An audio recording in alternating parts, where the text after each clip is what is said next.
Que atmosfera gostosa, né? Estava lembrando de alguns anos atrás, quando a igreja era isso aqui, ó. Daqui até ali. 3x5. E hoje, quando eu olho aqui, lá, todo o som, toda a produção, todas as luzes, toda a dança, tudo isso que está acontecendo aqui, não dá vontade de ir para casa, não. Dá vontade de ficar aqui. Porque houve uma época em que não havia nada a não ser sonho. E sabe, nesse período veio muita gente. Alguns permaneceram, outros se perderam. E nesses anos todos, eu vi o nascer não somente da nossa igreja, mas eu vi nascer muitas igrejas, e algumas delas tomando proporções diferentes. E quando foi me dado o tema de convergir para o modelo de Jesus para a igreja, fiquei pensando, e eu não sei você, mas eu já fiz algumas perguntas sobre a igreja, sobre a verdadeira natureza da igreja. E também já ouvi muitas pessoas perguntarem, por exemplo, por que há tantas igrejas? Qual é a certa? Estão todas certas? Uma outra pergunta que tem surgido nos últimos tempos é: devo participar de uma igreja para agradar a Deus?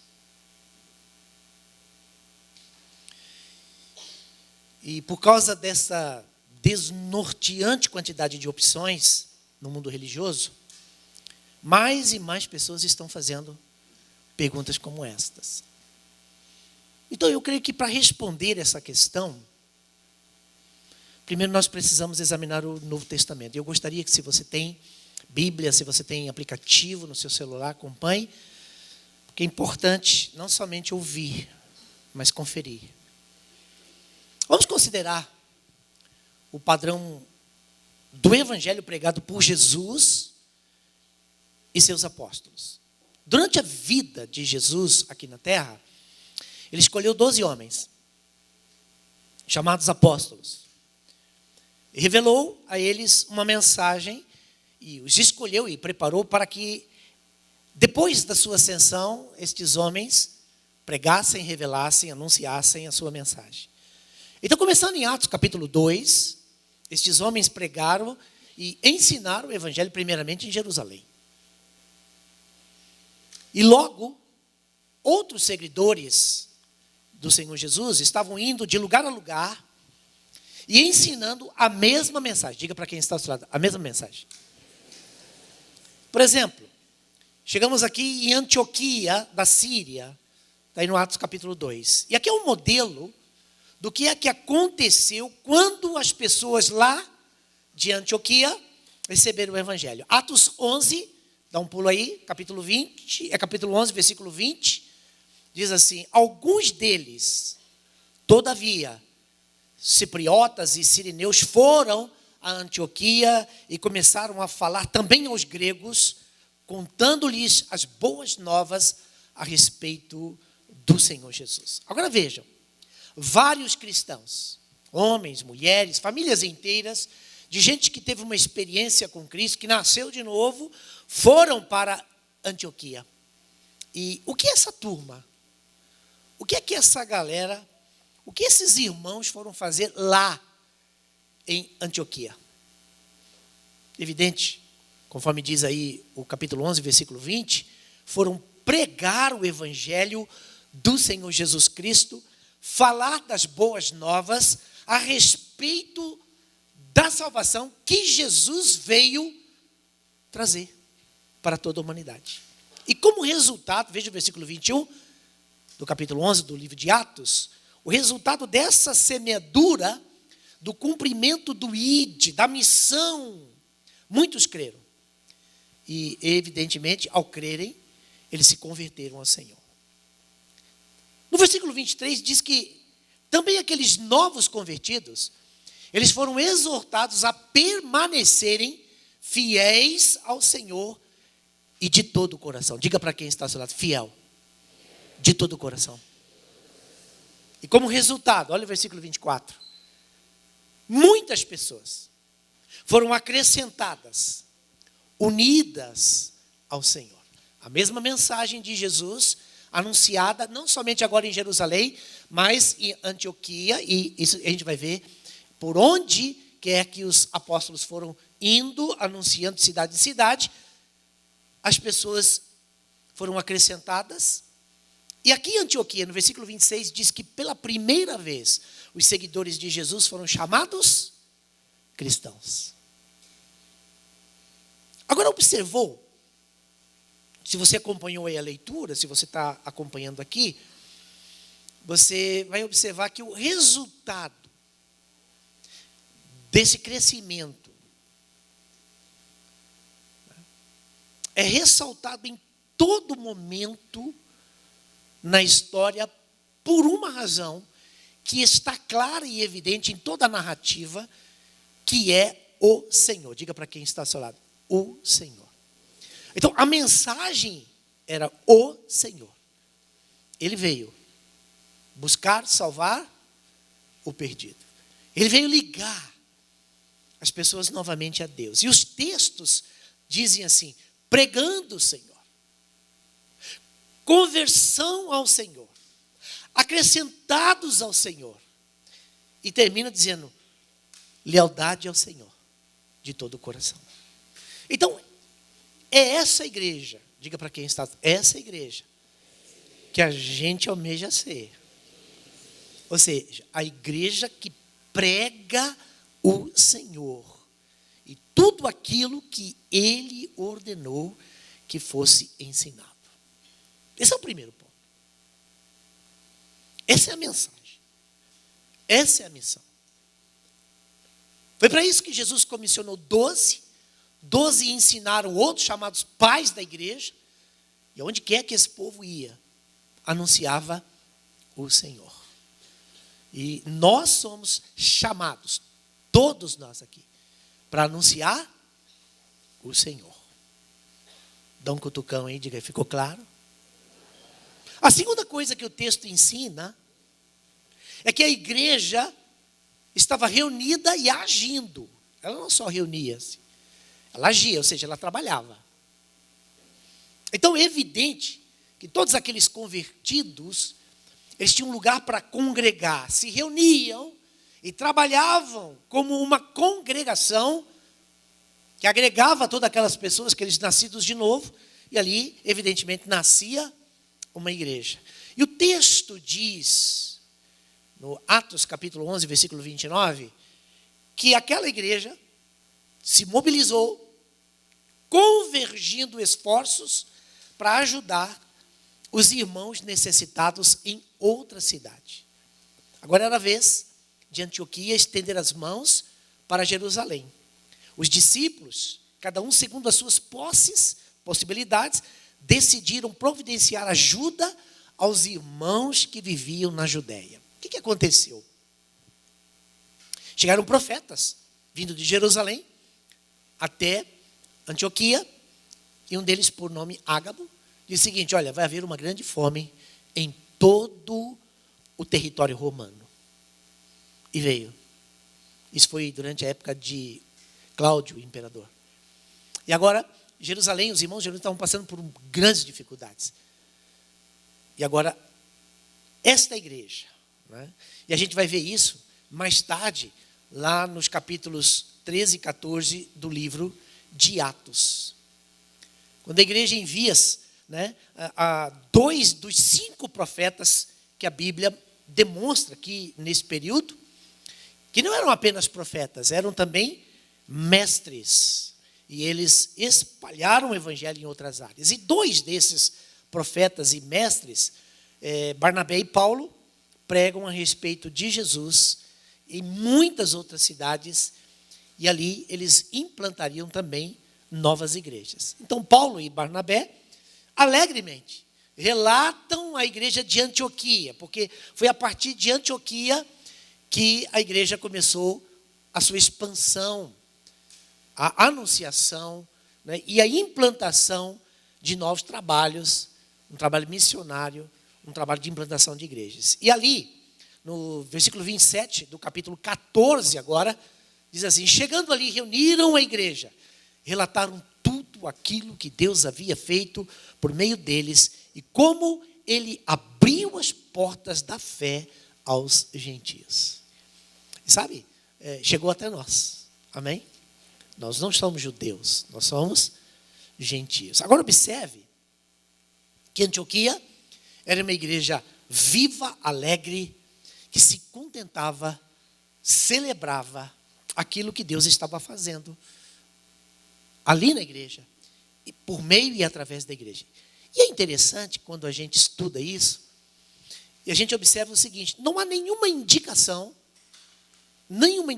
de que a igreja de Antioquia exercesse qualquer controle ou domínio sobre as outras igrejas, mesmo aquelas às quais os missionários foram enviados, Paulo, Barnabé, nas suas viagens missionárias, e eles não exerciam domínio, ao contrário, presbíteros. Quando a gente fala em presbítero na Bíblia, nós batistas, né, o pessoal pergunta: por que nós não temos bispo? Por que não temos presbítero? Por que só tem na nossa hierarquia pastores e diáconos? Por uma razão simples, né? Bispos, pastores, presbíteros, na Bíblia é a mesma coisa. Foram escolhidos nestas igrejas esses presbíteros, esses pastores, esses bispos, né, de acordo com a nomenclatura da época, para que supervisionassem, né, cuidassem daquelas igrejas. No capítulo 14, no versículo 23, diz assim: Paulo e Barnabé designaram presbíteros em cada igreja. Tendo orado e jejuado, eles os encomendaram ao Senhor em que eles haviam confiado. No versículo 28 do capítulo 20, ele torna a dizer, dizendo o seguinte: cuidem de vocês mesmos e de todo o rebanho, sobre o qual o Espírito Santo os colocou como bispos, para pastorearem a igreja de Deus que ele comprou com o seu próprio sangue.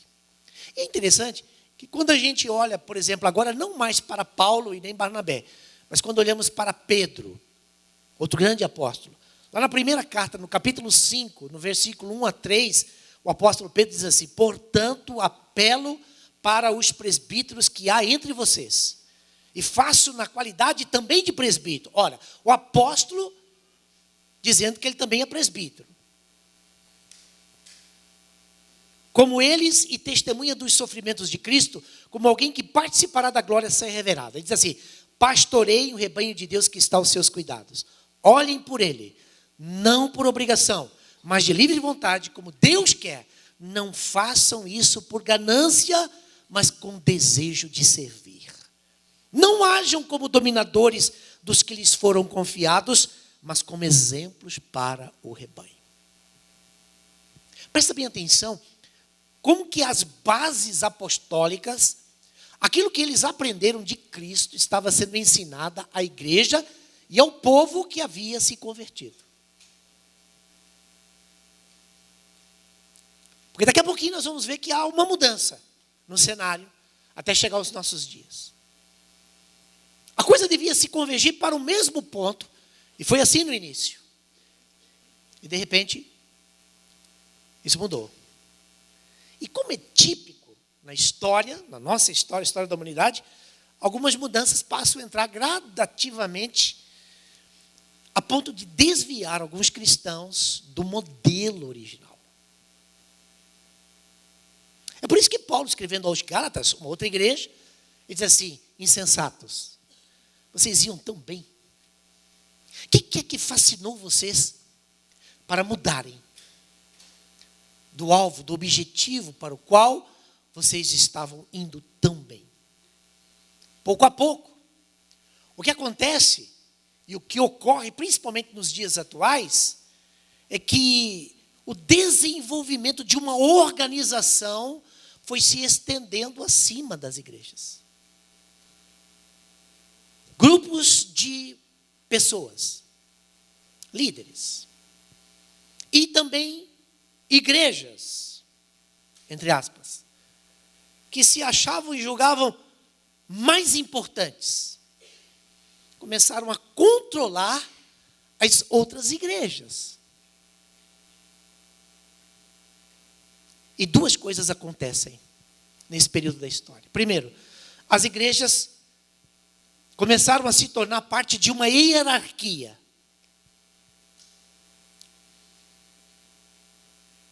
Segundo, a lealdade a Cristo foi substituída pela lealdade à igreja.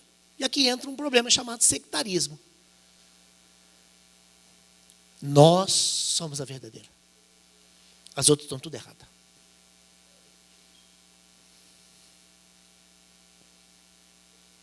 E aqui começa um problema. Porque até então nós temos igrejas. E aqui alguém começa a achar que é a melhor e precisa ensinar, dominar sobre as demais. E nesse período da história nós chegamos a João, no Apocalipse, já no comecinho, e Jesus diz: escreve às igrejas. Escreve a elas. E se a gente começar a ver o que é que Jesus começou a falar às igrejas, é porque elas estavam longe do alvo, longe do ponto, daquilo que ele havia determinado. E aqui nasce um outro problema. Uma extrema reação contra este erro que os apóstolos já haviam orientado, dizendo: olha, não dominem. Jesus veio libertar e alguém vem e põe em cadeias. Jesus liberta e alguém vem e prende. Não serve porque ama, mas tem segundas intenções. E aí então levanta-se um outro problema que leva o povo a um outro erro, que é um abuso ao plano de Deus. Então, o que acontece é que alguns decidiram que não era necessário fazer parte de qualquer igreja. Não é necessário fazer parte de qualquer congregação. E aí há uma tentativa de tentar seguir a Deus sozinho, sem adoração, sem trabalho, sem aliança com outros cristãos. E aí a gente chega ao nosso século. Cada um. Então, como é que nós podemos servir a Deus em um mundo cheio de tais desvios da vontade de Deus? Eu creio que é aqui que a gente precisa refletir um pouquinho, para que, enquanto igreja, nós aqui, Batista Nacional, no Cajuru, enquanto igreja, a gente precisa refletir para onde a gente está indo. Aonde a gente quer chegar? Qual é o nosso objetivo comum? Para onde estamos convergindo?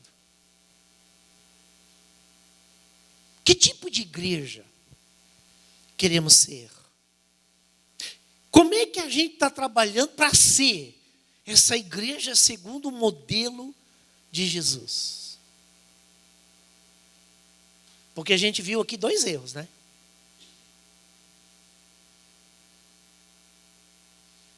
Mas o que é convergência? Se você pegar um dicionário, você vai dizer o seguinte: condição do que caminha para o mesmo ponto, para o mesmo objetivo. Mesmo que a gente tenha várias opiniões, a gente converge para uma, para o ponto comum.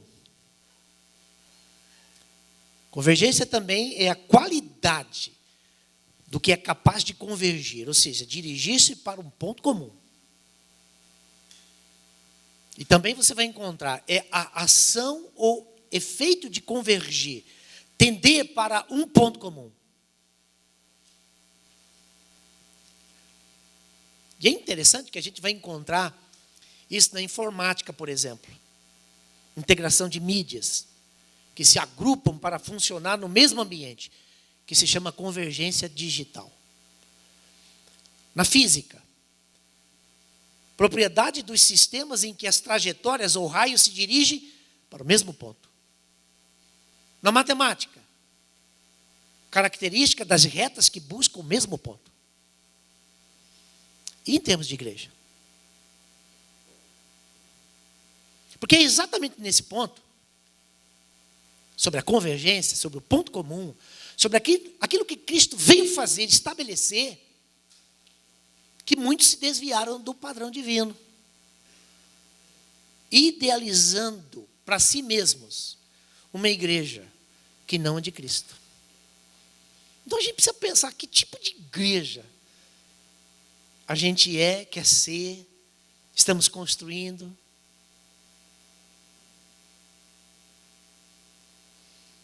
Porque nós temos que convergir para um ponto comum, um objetivo comum.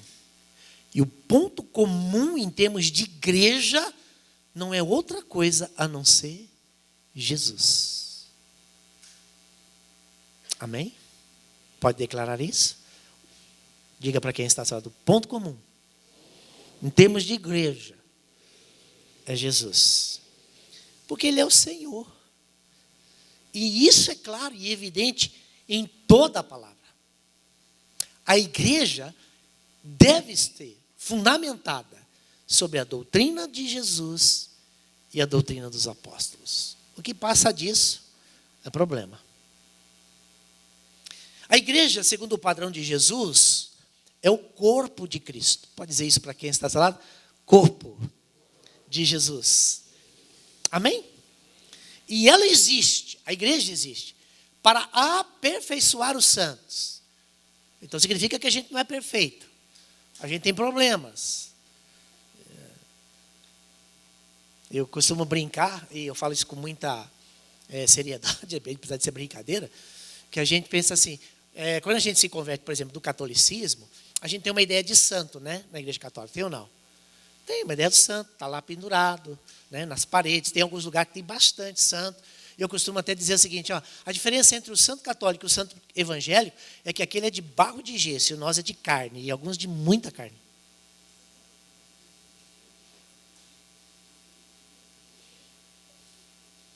Então ela existe para quê? Para aperfeiçoar esse santo, que é de carne. Né? E a Bíblia está dizendo muito claramente que esse é o serviço da igreja. E ela vai aperfeiçoando, né, para o exercício do ministério que ele confiou à própria igreja. Então, Jesus é o cabeça da igreja e a igreja é o seu corpo. Amém? Se qualquer um quiser ser o cabeça, sinto muito. Não é de Cristo. É Baal. Anticristo. Porque Jesus é a cabeça. Não tem duas cabeças no corpo. Então eu sou o pescoço. Sinto muito, você está mais para Jezabel. Porque o guia da igreja é o Espírito Santo, que é o Espírito de Jesus. E Jezabel quer controlar, dirigir, guiar. Então por isso que alguns acham que são pescoço. Está mais para carne de pescoço. Então, nós precisamos aprender a sermos corpo, membros do corpo de Cristo, que é a igreja, cada qual na sua função, cada qual no seu papel. Como diz Paulo em 1 Coríntios capítulo 12, a partir do versículo 12, ele diz assim, cada membro trabalhando na sua função, apesar de toda a diversidade, em unidade, querendo o bem do corpo, promovendo o aumento do corpo, que é a igreja, que é de Cristo. Bom, que os homens têm a tendência de se apartarem do padrão de Deus, não é surpresa. Quando se lê a Bíblia, repetidas vezes, lá no Antigo Testamento, a gente vai encontrar o povo de Deus saindo do padrão que Deus desenhou. Aí Deus levanta um profeta. E Deus diz, olha, voltem para mim. Vocês pegaram uma vereda de morte. Esse não é o caminho. Você vai encontrar profetas como Isaías dizendo, eu sou um homem de lábios impuro, habito no meio de um povo de impuros lábios. E você vai encontrar Deus levantando pessoas, repetidamente, no Antigo Testamento, profetas, chamando o povo de volta ao arrependimento, de volta ao plano original de Deus. Isaías 55, versos 6 a 7, eu escolhi esse texto, porque é um dos mais clássicos e um dos mais lindos, dizendo assim, busquem o Senhor enquanto se pode achá-lo, invoquem enquanto Ele está perto. Ele diz assim, deixe o ímpio, o seu caminho mau, os seus pensamentos maus, volte-se para o Senhor, que terá misericórdia dele, volte-se para o nosso Deus, porque Ele perdoará de bom grado. Então homens como Isaías, Jeremias, Ezequiel, Joel e tantos outros profetas, foram usados por Deus. E também vamos encontrar algumas mulheres no Antigo Testamento. Débora, que era juíza. Todos estes, conclamando o povo a convergir para o plano original de Deus, porque haviam pego um atalho, uma vereda de morte e destruição. Outros homens, como Davi, como Ezequias, como Josias, como Esdras, como Neemias, foram usados por Deus para reconstruir, para avivar, para ajudar o povo a voltar ao plano original de Deus. Por isso, que a solução para o mundo religioso, e nos dias em que vivemos, está muito, talvez, demais extraviado da vontade de Jesus, é que voltemos ao padrão, voltemos à igreja do primeiro século. É interessante que nós estamos no ano da semeadura, né? Tempo de semear. Tempo de? Eu não ouvi. Tempo de? Semear. Ah, porque semear. Diga para quem está, tempo de semear. Olha, veja o que Jesus chama a palavra. Lucas 8, verso 11. Anota aí. Lucas 8, verso 11, ele diz assim, este é o significado da parábola. A semente é a palavra de Deus. A semente é a palavra de Deus. Preste bem atenção, porque isso é chave.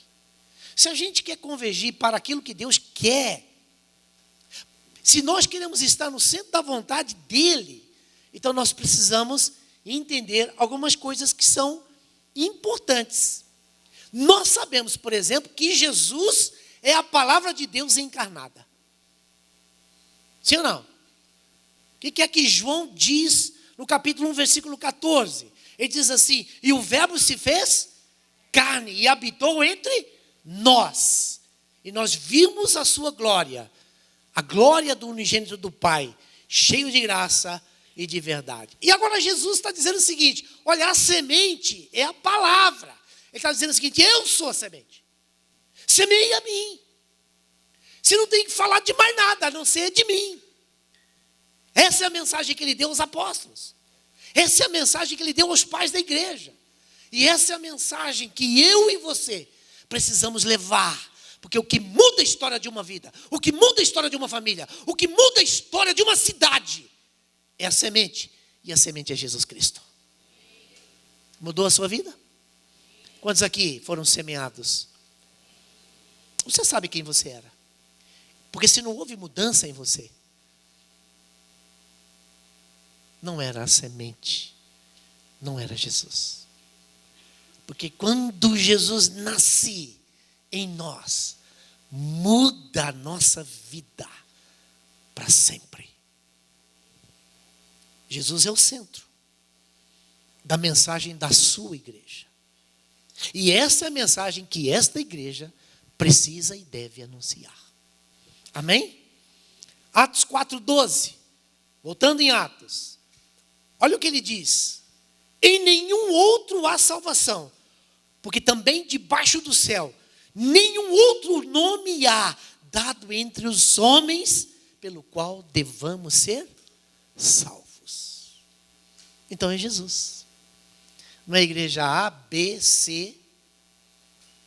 É Jesus. Ainda que a igreja A, B e C sejam corpo dele. E se não for, é pior ainda. Por quê? Porque é Jesus que cura. Vamos falar juntos? Diga comigo. Ele é Jesus que cura, que salva, que liberta, que perdoa. Mas se você falar assim para alguém, ele vai falar, será? Fala com voz de profeta. Diga, ele, Jesus, cura, sara, salva, liberta, perdoa, une, liga o homem a Deus. Quantos creem? Diga a ele, Jesus é o caminho, é a verdade, é a vida. E ninguém vem ao Pai, senão por ele, Jesus. Amém? Diga a ele, Jesus é o alfa, o ômega, o princípio e o fim. Diga a ele. Se vai aplaudir, aplauda bem forte. Amém?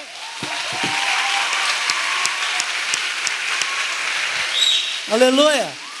Diga a ele, Jesus é a fonte, é o Pai da eternidade, é o príncipe da paz, ele é o Deus forte.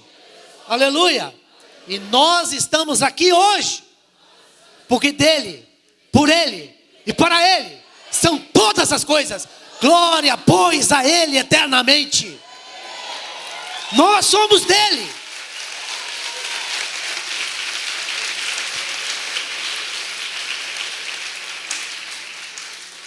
E veja que coisa interessante. Uma das qualidades da semente é que quando você planta a semente, quando a semente é plantada, ela dá a fruta igual a semente. Você planta laranja, vai nascer o quê? Você planta um cristão, vai nascer o quê? Nasce um cretino. Então, tinha um problema na semente. Sim ou não?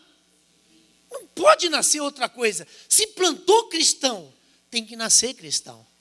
A não ser que tenha alguma coisa junto com essa semente. É uma transgênero. Vai dar alguma coisa diferente. Sim ou não? Não tem como ser diferente. Esse é um dos mistérios. Então Jesus está dizendo, olha, semeia a mim. Presta atenção. Se você é cristão, se você é cristã, se você nasceu de novo, você tem na sua vida a semente da salvação. Toda vez que você semear Jesus, algo novo vai acontecer na vida de alguém. Não depende de você. Porque se você quiser colocar mais alguma coisa junto com a semente, aí vai ter problema. Então você precisa semear apenas a semente. Jesus. O resto ele faz. Não dê uma de Espírito Santo. Mas a gente tem que ajudar, né? Não tem que ajudar nada, não atrapalha. Se você não atrapalhar, a coisa vai acontecer. Amém? Isaías 55, versículo 11. Aliás, antes de falar de Isaías, uma coisa interessante sobre a semente é que ela dá o fruto segundo ela, quando é plantada. É sempre a mesma. Não importa aonde ela é semeada. Mateus 13, Jesus ensina um princípio fantástico. Ele diz assim, o homem saiu a semear, e uma parte dela caiu entre os espinhos. Outra parte caiu em terra seca, terreno pedregoso. Outro caiu em solo fértil. Agora é interessante que não importa se foi à beira do caminho, não importa se foi entre espinhos, não importa se foi entre terreno pedregoso, não importa se foi em terra boa. A Bíblia está dizendo o seguinte: caiu ali e germina. O quê? Semente. O problema não está na semente. Diga para quem está. O problema não está na semente. Está na terra. Isaías 55, 11. Assim será a minha palavra que sair da minha boca. Ela não voltará para mim vazia. Antes fará o que me apraz e prosperará naquilo para que eu a enviei. Olha que palavra fantástica. Isaías está profetizando acerca da semente. Ele diz assim, olha o que ele está falando acerca da palavra. Toda palavra que sair da minha boca. Ele está falando dele. Assim será a minha palavra, diz o Senhor. Toda palavra que sair da minha boca não voltará para mim vazia. Antes fará o que me apraz e prosperará naquilo para que eu a enviei. Então nós só temos que fazer uma coisa: semear. E não importa a terra. Porque é legal semear em terra boa, né? A gente olha assim, mas é tão legal, vou ganhar para ele, vou ganhar para mim. Já viu você esse tipo de coisa, não? Vou ganhar para ele, vou ganhar para mim. Porque terra boa. Aí a gente olha para alguém e diz assim, nossa, aquela ali é terra pedregosa. Ah, pedreira, hein, irmão? Ali não vai. Mas não vai porque ninguém semeou. Não, o sujeito é difícil. Espina carne. Semeia, irmão. Não importa a terra. Você tem a semente que pode mudar qualquer pessoa. Diga para quem está ao seu lado. Não mudou você? Mudou ou não mudou? Quantos foram mudados? Se mudou você, mudou a mim, mudou a cada um de nós, pode mudar qualquer pessoa. Amém? Quantos dizem, eu creio? Então, se plantarmos hoje a semente, Jesus, a palavra de Deus, nós vamos conseguir o mesmo efeito que a palavra produziu no primeiro século. Então, abra sua Bíblia, Atos capítulo 2, verso 42. Vamos ver o que é que aconteceu com as pessoas que não eram cristãs, que eram religiosas, que criam sim. Por exemplo, os judeus que criam em Jeová, em Yahvé, ou gregos, ou romanos, gregos que criam em Zeus, em Apolo, em Afrodite, quem sabe romanos que criam em Zeus, que mais? Em Baco, em Dionísio, e todos os deuses do panteão, sejam eles gregos ou romanos. O que aconteceu quando a palavra, a semente de Jesus chegou? Olha Atos capítulo 2, versos 42 e 47. Perseveravam na doutrina dos apóstolos, na comunhão, no partir do pão, nas orações. Em toda a alma, diga comigo, em toda. Havia temor, muitas maravilhas e sinais se faziam pelos apóstolos, todos os que criam estavam juntos, tinham tudo em comum, vendiam as suas propriedades e bens, repartiam com todos, segundo o que havia cada um de mister, perseverando unânimes todos os dias no templo, partindo pão de casa em casa, comiam juntos com alegria, singeleza de coração, louvando a Deus e caindo na graça de todo o povo, todos os dias, acrescentava o Senhor à igreja aqueles que se haviam de salvar. Todos os dias.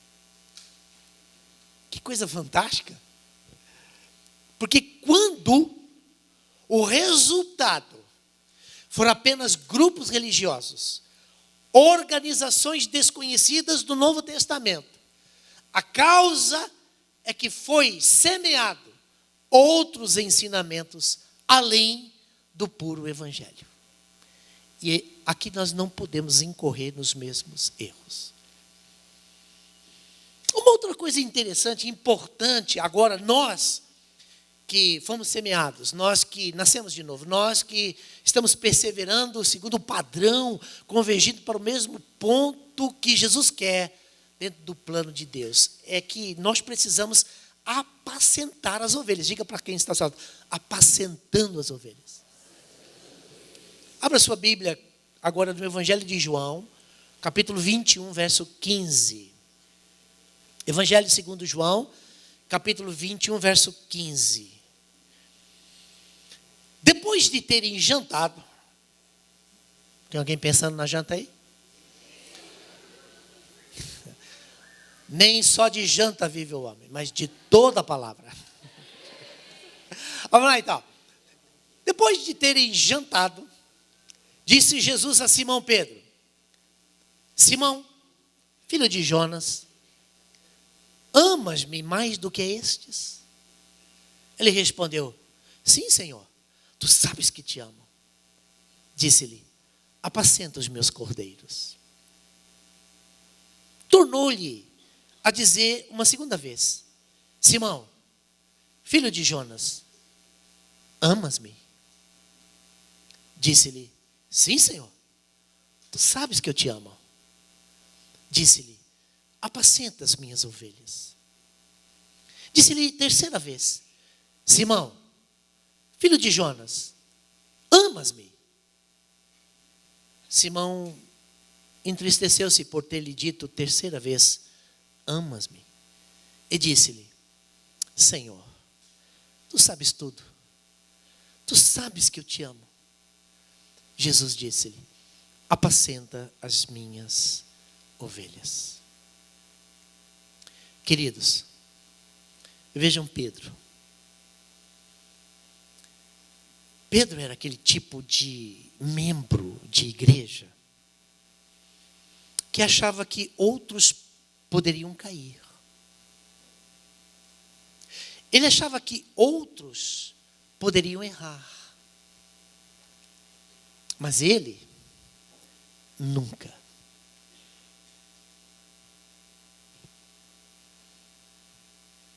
Outros poderiam trair o Senhor, mas ele jamais. Agora presta atenção. Jesus está falando com o cara que andou sobre as águas. Ele não chamou nenhum outro. Ele chamou um cara que era próximo, íntimo. Dentre os 12, Jesus tinha 3 mais chegados: Pedro, Tiago e João. Agora ele chama Pedro, que era o mais ousado, o mais destemido, o líder, o cara, aquele único que ousou quando viu Jesus sobre as águas e todo mundo ficou com medo. E não sei você, mas haja lugar no barco para se esconder, né? É um fantasma, é um fantasma. Se hoje tem gente com medo de fantasma, você imagina naquela época. E aí o cara andando nas águas. Esse cara que andou nas águas, Jesus chama ele agora. Porque o que acontece aqui? Ele já tinha traído. Ele já tinha negado. Nós estamos no capítulo 21, Jesus já havia ressuscitado.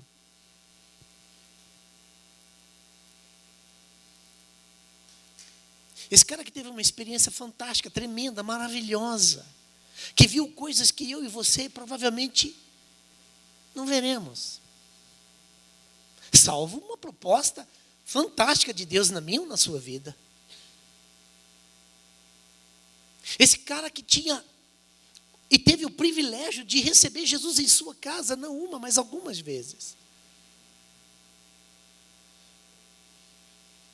Estava trazendo dentro dele um peso terrível de uma traição. E Jesus chama esse homem, que tinha na sua mente um grande desafio. Porque ele achava que outros poderiam negar, trair, mas ele jamais. E sabe, tem pessoas que começaram bem a sua trajetória e que de repente pegaram um atalho e de repente estão traindo, estão negando sua fé, seu testemunho, seu povo, sua igreja.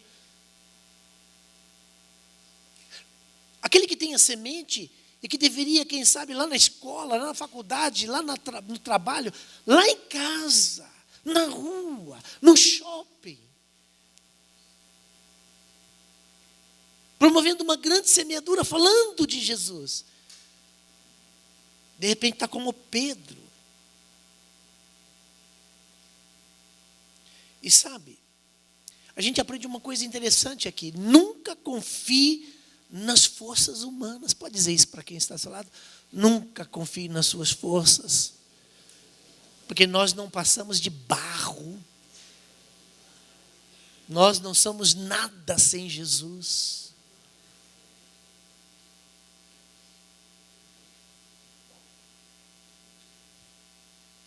A gente acha que porque a gente sabe algumas coisas, a gente sabe porque a gente fez um curso universitário, um curso teológico, a gente é melhor. A gente pensa que porque andou sobre as águas é o cara. Presta atenção nisso. Jesus disse em João 15:5, eu sou a videira e vocês os ramos. Quem permanece, diga para quem está ao lado, quem permanece em mim e eu nele, esse dá fruto. Porque sem mim, nada podemos fazer. Diga, sem Jesus, nada você pode fazer. E tem gente que tem aquela mentalidade assim, Senhor, fecha os olhos aí, porque agora eu vou. Então ouça, nós não somos nada. O nosso sustento é Cristo. Aliás, vamos falar isso com voz de profeta? Eu quero que você fique em pé. Olhe para quem está ao seu lado. E diga assim, ouça. Eu não ouvi direito. Diga, ouça. Nós não somos nada. Porque o nosso sustento é Cristo. A nossa segurança é Cristo. A nossa garantia de salvação é Cristo. A nossa força, o nosso conhecimento da Bíblia, a nossa participação na igreja, mesmo os anos que nós já estamos na vida cristã, tudo isso é nada. Porque a coluna vertebral do cristianismo é Cristo. Nunca se esqueça disso. Pedro caiu porque se esqueceu e caiu feio, beijou o pó, desceu lá no fundo do poço e traiu Jesus. Não caia no mesmo erro. Podem sentar. E sabe, quando a gente cai nesse erro, a gente volta à vida passada. E Pedro falha, peca, abandona o mestre. E eu quero dizer uma coisa para você. Se você quer uma vida com Jesus, presta atenção. Se você quer uma vida com Jesus, se você quer, quem sabe, recomeçar a sua vida com Jesus, se você quer convergir para o ponto central do plano de Deus para a sua vida, se você quer uma nova chance, uma nova oportunidade para construir uma nova experiência de relação com Cristo, você precisa estar apaixonado por Jesus. Porque sem amor, não se pode construir uma vida cristã saudável. Jesus virou para Pedro e disse assim, Pedro, você quer uma nova oportunidade? Lembre-se que ele havia traído, negado. Jesus encontra o Pedro agora pescando, voltou a fazer o que ele fazia. Voltou a pescar peixe, quando Jesus tinha comissionado ele para pescar homens. Jesus agora encontra o Pedro ali e diz o seguinte, Pedro, você quer uma nova experiência, uma nova oportunidade? Então vou te fazer uma pergunta, você me ama? Ouça você que quer uma nova oportunidade. Você que quer uma experiência nova. Você que veio aqui para o retiro, então, sabe, você caiu de paraquedas aqui, então, quem sabe? Ou quem sabe você veio aqui, de fato, esperando uma nova oportunidade. Para reconstruir uma nova vida com Cristo. Para viver um cristianismo bíblico, cristocêntrico. Para deixar de ser apenas um religioso. Jesus disse assim: Pedro, olha para mim, você me ama? E o Pedro respondeu rapidinho: claro, Senhor, que eu te amo. Aí Jesus olha para ele e diz assim: cara, eu acho que você não entendeu. Eu estou perguntando o seguinte: Pedro, você me ama? E o texto diz que Pedro olhou para Jesus: sim, Senhor, eu te amo. E Jesus olhando para ele disse assim: olha para mim, Pedro, acho que você não está entendendo o que eu estou te falando. Você me ama? E essa era a terceira vez. Pedro baixa a cabeça e diz assim: ah, Senhor,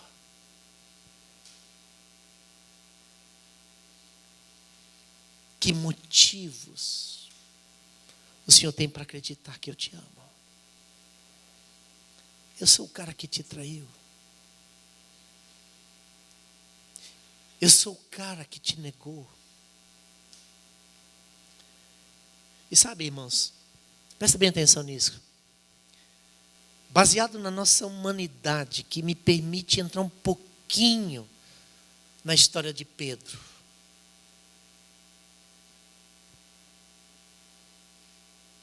Eu pergunto: que motivo Jesus tem para acreditar que você ama Ele?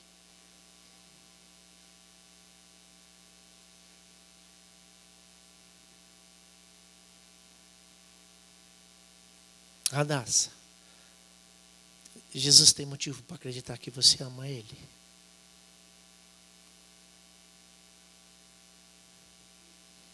Dudu, você ama Jesus? Mateus, você aí no meio, lá atrás. Gabriela, que motivo Jesus tem?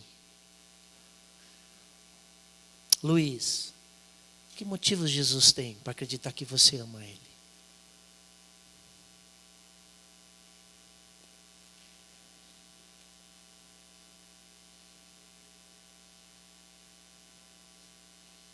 Quais motivos Jesus tem para acreditar que a gente ama Ele? E sabe, eu fico pensando, por que Jesus, o que tinha na cabeça de Jesus? Por que ele perguntou 3 vezes? E se a gente lê o texto, a gente diz assim: Simão, filho de Jonas, você me ama?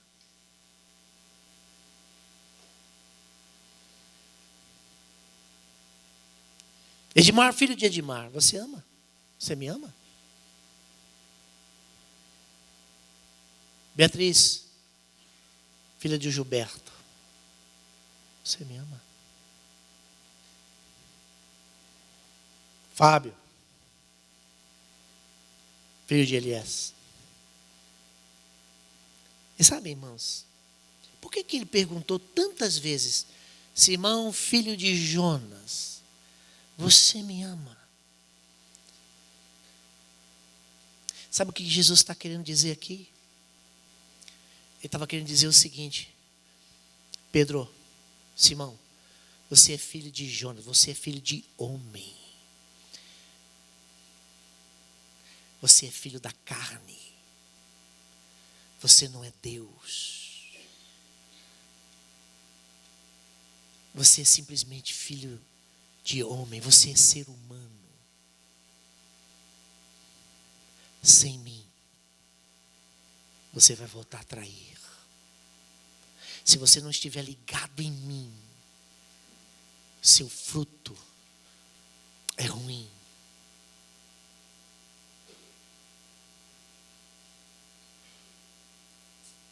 Você é filho de homem, você é gente.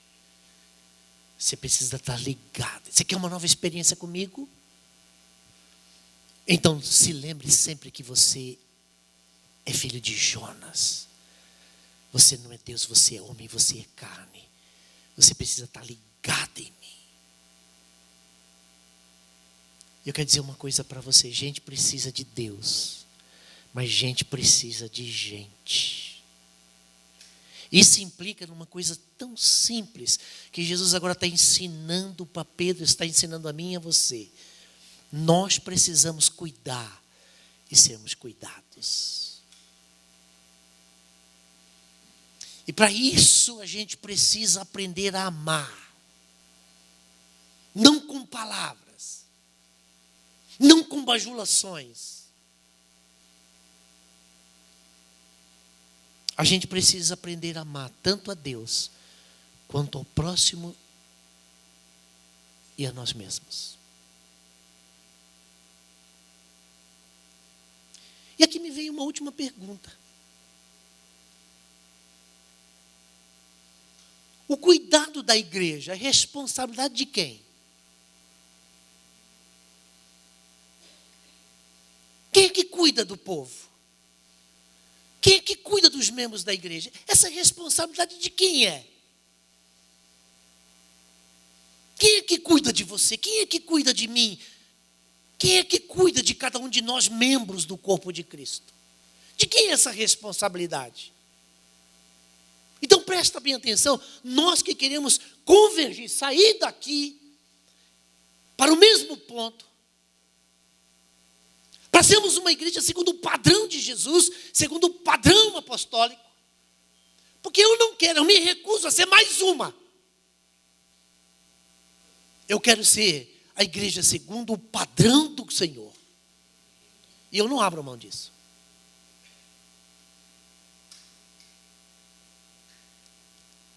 E essa pergunta, a gente vai encontrar Deus fazendo lá no Gênesis.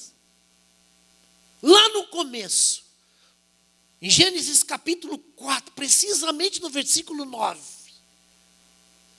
Se a gente pega o capítulo 4 do livro de Gênesis, a gente vai encontrar Adão, Eva, tendo uma relação, e de repente nasce um moço chamado Caim. Pouco tempo depois nasce um outro irmão de Caim chamado Abel. Um era lavrador, o outro era pecuarista. E diz lá que um dia eles vieram prestar culto a Deus. Caim veio e prestou culto a Deus do seu jeito, da sua forma.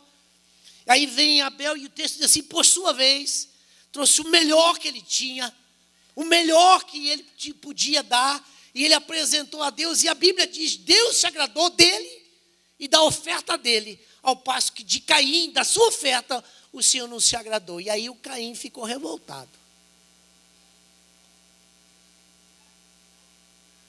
E aqui a gente começa a história da igreja.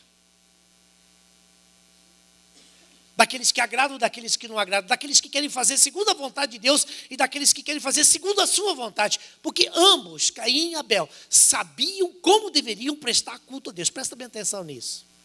Lá no capítulo 3, quando Adão e Eva pecaram, Deus ensinou a eles o seguinte, sem derramamento de sangue não há perdão de pecados.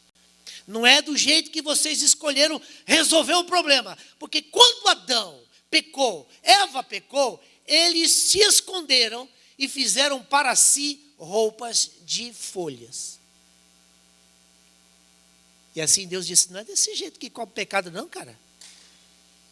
E a Bíblia diz que o primeiro cordeiro foi imolado e Deus fez para eles roupa de peles. Sangue foi derramado.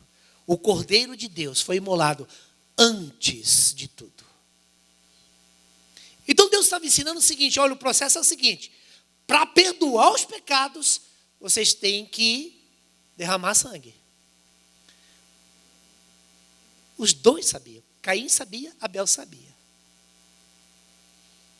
E é interessante, porque não é problema prestar culto a Deus oferecendo hortaliças. Está lá em Levítico. Mas para perdão dos pecados, não é hortaliça. Para perdão dos pecados tem que haver derramamento de sangue. É por isso que Jesus veio. Para derramar o sangue dele por mim, por você, por todos nós. Para nos ligar novamente ao Pai. Mas por sua vez, infelizmente muitos de nós temos agido assim, somos descendentes de Caim, porque tem que ser do nosso jeito, da nossa maneira, não do jeito de Deus. E não é do nosso jeito, não é da nossa maneira, é do jeito e da maneira de Deus. E essa é a igreja que queremos ser. O Abel entendeu isso. Por isso ele foi aceso. E o Caim se revoltou, dizendo, vamos eliminar a concorrência. O que ele fez? Matou o irmão. E Deus chega para ele e diz assim, Caim, onde está o teu irmão? E sabe, Caim tenta se eximir da responsabilidade dizendo o seguinte, sou eu responsável pelo meu irmão? Sim, Caim. Eu quero dizer uma coisa, você é. Mas aqui entra uma pergunta, e nós? E você? E você? Onde é que está o teu irmão?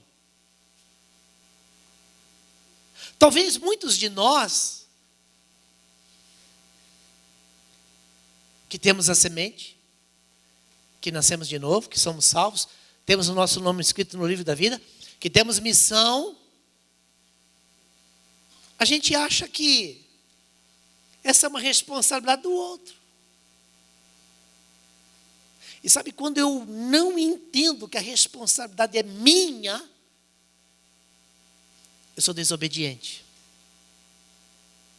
Eu sou rebelde. Onde é que está o seu irmão? Eu quero dizer uma coisa. Deus nos chamou para a vida em comunidade. E quando a gente não entende isso, quando a gente se isola, a gente está contra a vontade de Deus. E a pergunta ecoa mais uma vez, onde está o seu irmão? E a gente ouve algumas coisas do tipo assim, sei lá. Onde é que está teu irmão? Por que ele não veio no retiro? O cara é chato, dê um tempo dele.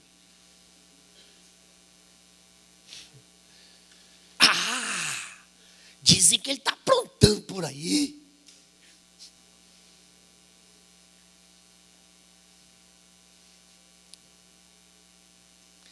Porque de duas ou uma, quem vive isolado, que não se envolve, que não participa, que não cumpre a missão,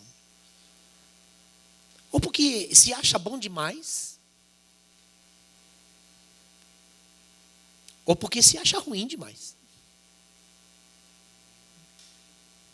De qualquer forma, precisa de cura.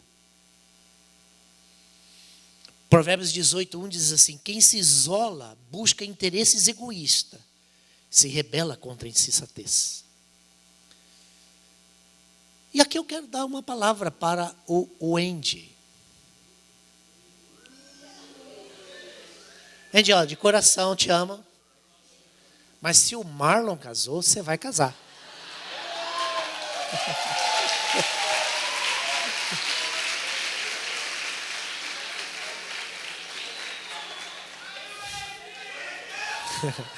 Olha só, segundo o médico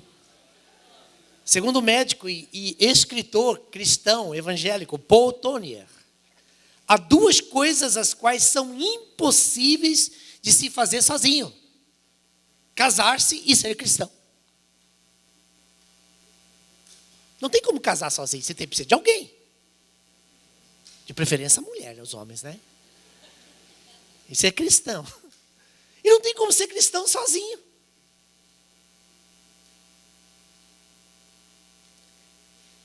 E o que nós queremos é uma igreja cristocêntrica. Nós queremos uma igreja bíblica.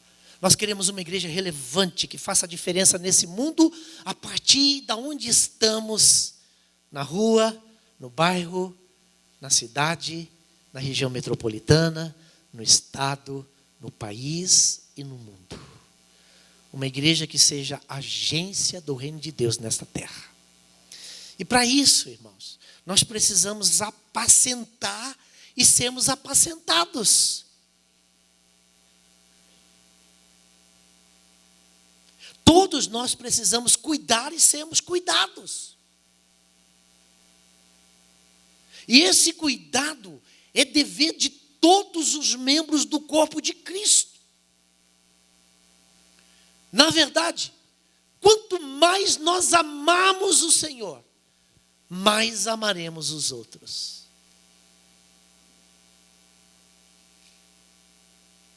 O verbo cuidar tem a ver com atenção e responsabilidade por algo ou alguém. E significa atitudes, atos de profundo amor.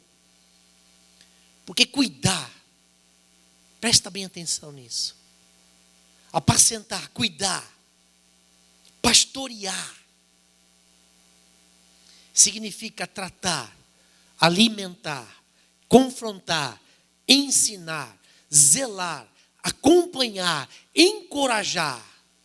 Tem a ver também com provisão, proteção. Tem uma conexão com encorajamento.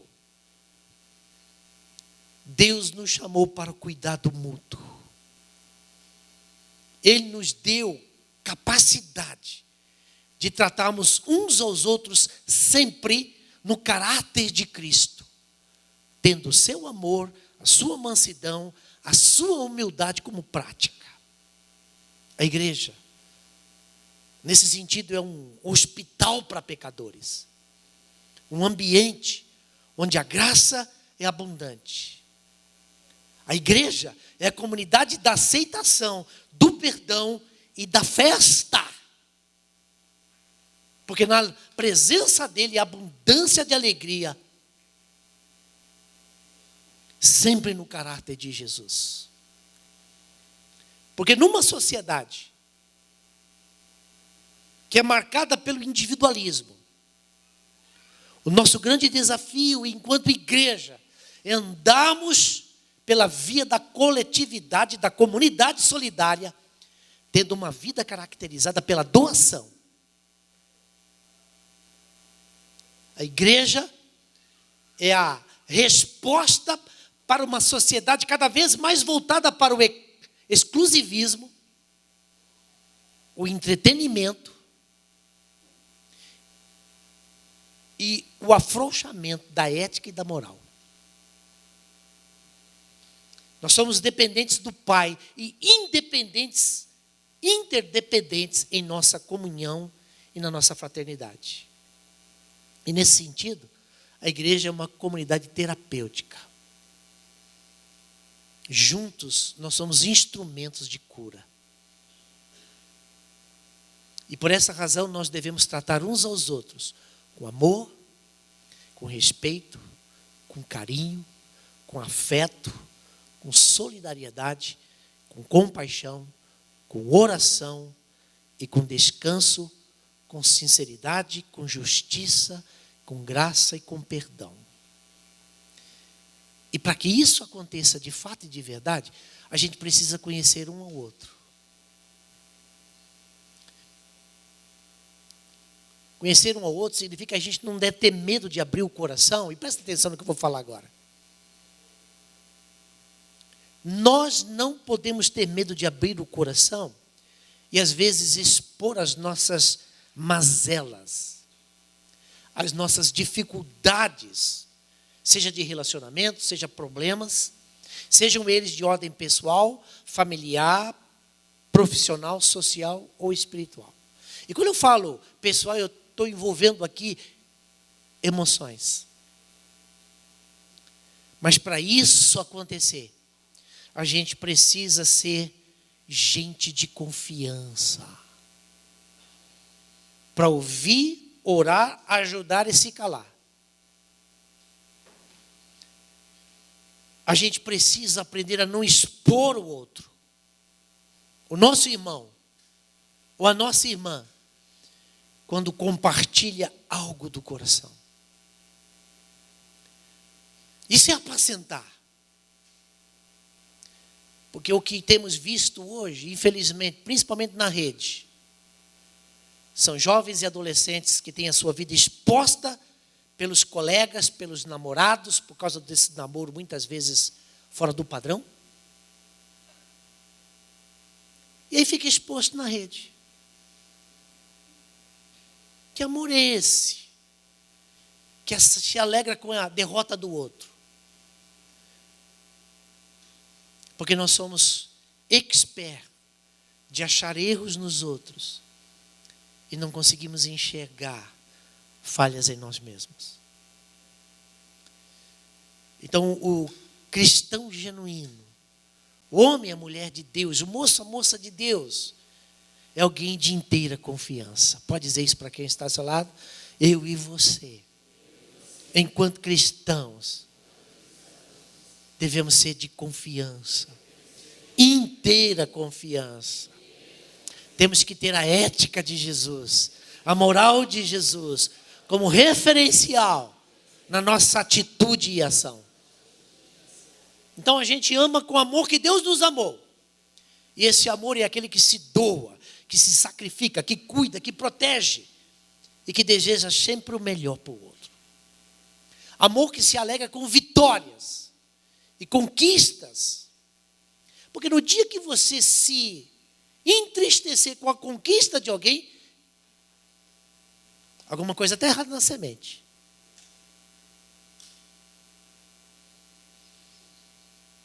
E você deve ser alguém que se entristece com a derrota do outro. Porque no dia que alguém cair, você dizer bem feito, alguma coisa está errada na sua semente. É assim que você tem que ser. Como é que você tem amado o seu irmão? Você se alegra quando Deus se alegra com ele e a oferta dele? Ou você é como Caim que se entristece?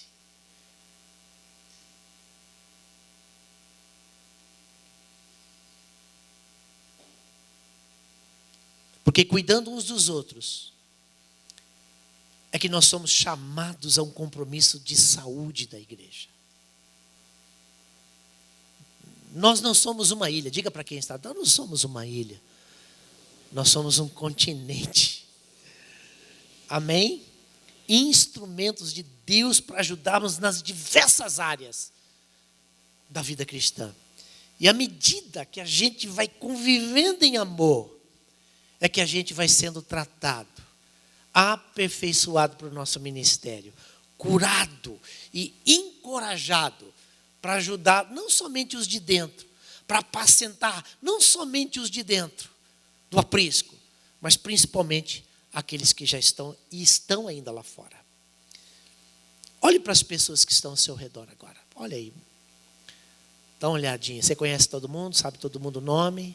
Atrás de você. Você já percebeu o outro? Presta bem atenção no que eu vou falar agora. Você percebeu o outro com os olhos de Cristo ou com os seus olhos? Olha para mim. Agora olha para mim. Você percebe o outro com os olhos de Cristo? Porque tem gente gritando ao seu lado. Presta bem atenção nisso. Tem gente se mutilando ao seu lado. Tem gente se cortando com desejo de morte. Tem gente tentando, querendo tirar a própria vida. E a gente não percebe.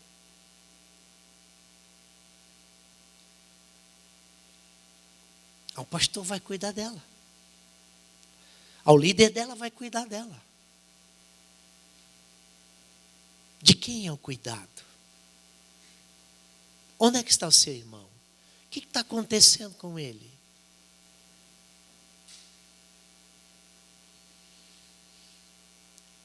O mundo está clamando, as pessoas estão clamando.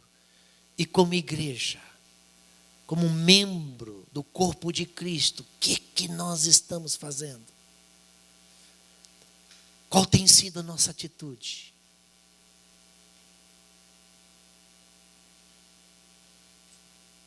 Às vezes, nós temos algumas brincadeiras destrutivas, algumas palavras humilhantes, que faltam com respeito.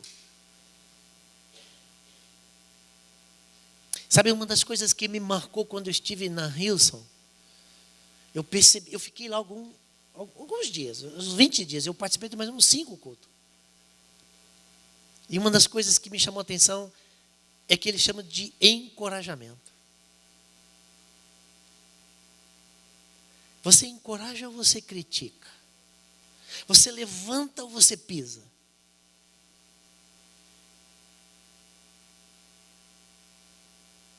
Que tipo de cristianismo, que tipo de igreja nós estamos sendo ou queremos?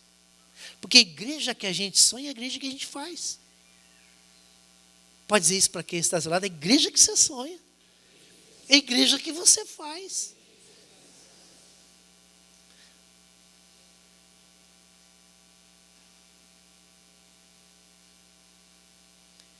A gente precisa se posicionar como cristão. Como é que nós temos marcado a vida das pessoas que estão ao nosso redor? Somos referência? Somos modelo para a nossa geração? Sal, luz, fermento que leveda a massa, sombra e ninho? Porque a igreja de Jesus é a expressão do amor do Pai, que amou-nos de tal maneira que deu Jesus. É a expressão da graça de Jesus, que se deu por nós. E a expressão do poder do Espírito Santo, que nos capacita para ser essa igreja. Uma igreja saudável é aquela que ora, que comunga, que trabalha para atender a necessidade das pessoas. Ela não fica em si mesmada, mas ela existe para fora, para cumprir a missão recebida da parte do Senhor. E eu quero partir para o encerramento com uma ilustração.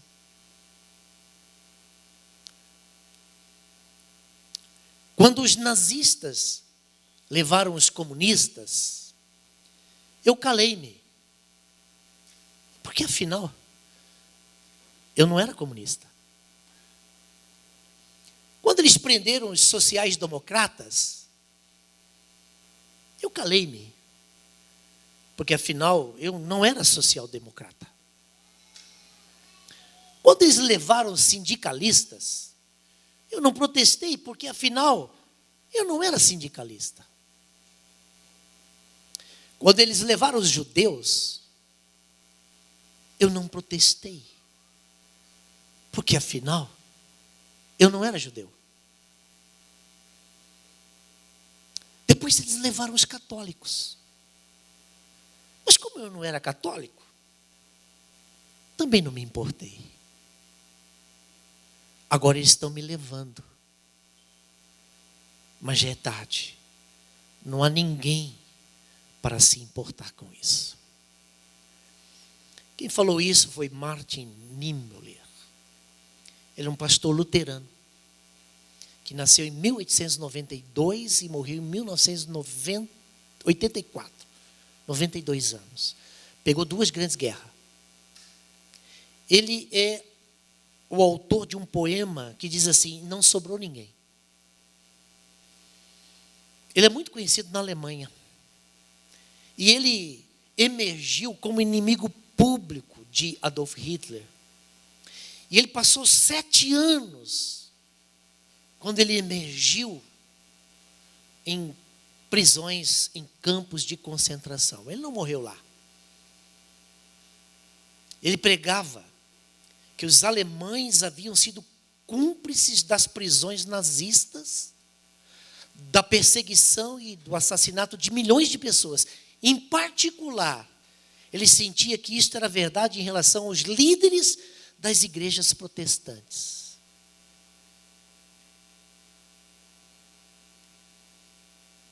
O meu desejo, a minha oração enquanto pastor dessa comunidade é que ele capacite tanto a mim quanto a você. Você é o futuro da nossa igreja. Quantos recebem? Aqui estão os futuros pastores, os futuros evangelistas, os futuros profetas, os futuros mestres. Aqui estarão. É aqui. A minha oração é que Deus te capacite para essa obra. Para a missão que nós fomos comissionados, que é ganhar e cuidar. E quando eu falo em ganhar e cuidar, aqui implica consolidar. Consolidação é uma tarefa de todos nós, não é só do departamento da consolidação. Integrar é uma função de todos nós. Treinar e enviar é a função de todos nós. Talvez a gente diga assim, mas como? A Bíblia viva, em Joel capítulo 2, verso 28 e 32, diz assim: eu derramaria o meu Espírito sobre todos vocês.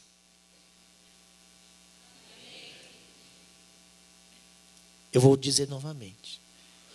Dá um cutucão nele, ele está acordado aí, irmão? Eu derramarei do meu Espírito sobre todos vocês. Seus filhos e filhas profetizarão. Os velhos terão sonhos. E os jovens terão visões. Toda pessoa que pedir socorro a Deus será salva. Tal como o Senhor prometeu. Mas depois disso eu ouvi a voz do Senhor que disse: quem enviarei? Quem há de ir por nós? Então disse eu: eis-me aqui, envia-me a mim. Quem enviarei? Quem há de ir por nós? Paulo, escrevendo aos Coríntios, na segunda carta, capítulo 3, verso 6, diz assim: o qual também nos capacitou para sermos ministros de um novo pacto, não da letra, mas do Espírito, porque a letra mata, mas o Espírito vivifica. Ele nos capacitou. E eu oro para que nós tenhamos o mesmo sentimento que houve em Cristo Jesus, e que a vontade do Senhor, nosso Deus, sempre prevaleça nas nossas vidas, e que vocês sejam bênçãos na vida de outros jovens e adolescentes. Então não fique na contramão da vontade do Senhor. Porque o plano do diabo é fazer de você uma grande cópia dele. Por isso você precisa frustrar o plano diabólico. Não foi para isso que você foi criado. Você tem o DNA de Deus. Você foi criado à imagem e à semelhança de Jesus. E eu quero te encorajar a viver uma vida cheia do Espírito de Deus, buscando o reino em primeiro lugar. Porque compreender isto é perceber o Senhor em todas as circunstâncias da vida. Deus nos deu os dons, talentos, para que a gente possa viver segundo o propósito e o chamado. Você sabe qual é o chamado e propósito de Deus para a sua vida? Você sabe para que você foi criado? Se você não sabe, você precisa descobrir urgente para que o Senhor te chamou, para que o Senhor te comissionou. Porque Ele te chamou para ser cheio do Espírito Santo, para que você possa ser testemunha dEle, onde quer que você esteja e com quem você estiver. Receberão a virtude do Espírito Santo, que há de vir sobre vocês, e serão minhas testemunhas, tanto em Jerusalém, como em toda a Judéia e Samaria, e até os confins da terra. Mesmo que o caminho seja difícil, que a porta seja estreita, não duvide, da capacidade de Deus de fazer algo novo, extraordinário e poderoso em sua vida. Ainda que como Pedro você tenha traído. Você me ama? Não importa o que esteja acontecendo. Ame a Deus. Viva para aquilo que Ele te chamou. Porque Ele fará na sua vida e através da sua vida coisas tremendas e maravilhosas. Ele sempre está no controle da sua igreja. O seu passado vergonhoso,